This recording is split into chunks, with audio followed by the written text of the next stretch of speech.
Get ready with me while I respond to Earle and her less interesting sister calling me a liar. For those of you that were saying my video was biased, I have had extensive conversations with Earle over the years, and I gave her every opportunity before I posted it to share her side of the story with me privately off the record, and to even debunk some of the sources and the claims that I was going to go public with. Even after the fact, when she called me out publicly for lying in my video, I once again gave her an opportunity, saying that I would correct anything that she wanted me to correct. Even if I don't believe what she's saying, I would have happily included it in my video or in a follow-up video saying Earle denied X, Y, and Z.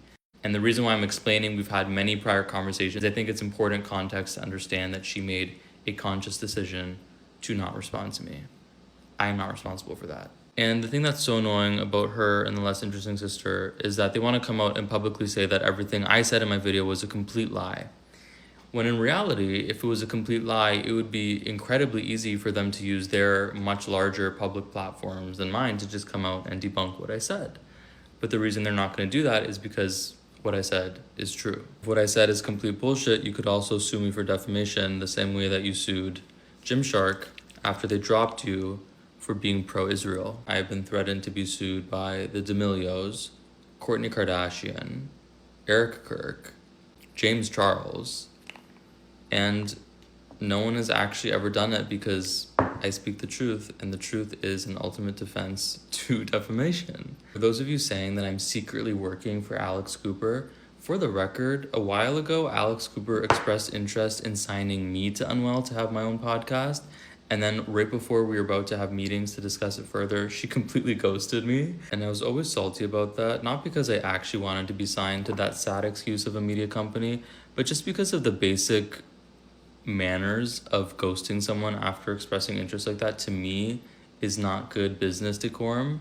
But at the end of the day, whatever. So I am only saying that to have you guys understand that I'm absolutely not on Alex Cooper's side or purposely saying things or spinning a narrative for her. I actually happen to not really like her, and she kind of has a bad reputation in the industry for a reason.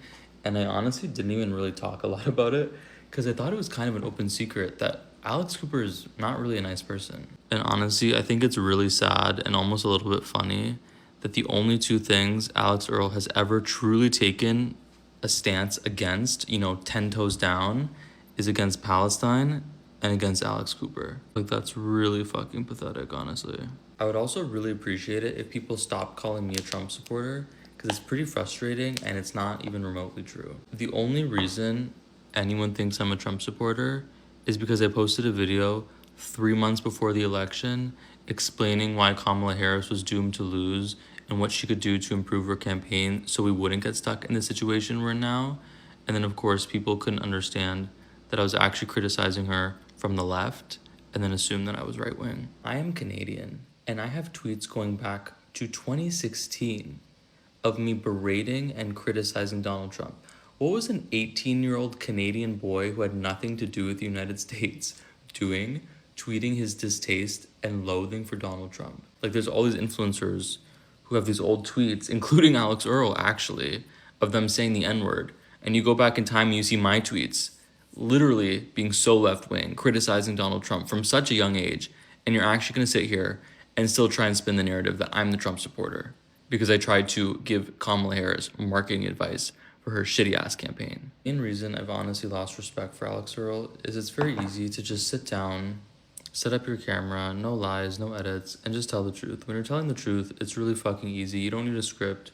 You don't need 32 lawyers to sit down and cross-examine everything that you've meant to say. You can simply make a video, explain, there's a lot been said about me. This is what's true. This is what's not true. I don't believe in the horrific things that this government has done. But she can't do that because what sells influencer brands is mediocrity, neutrality, and mass appeal. And she would be jeopardizing all of that if she came out and said anything political, which is honestly really fucking sad.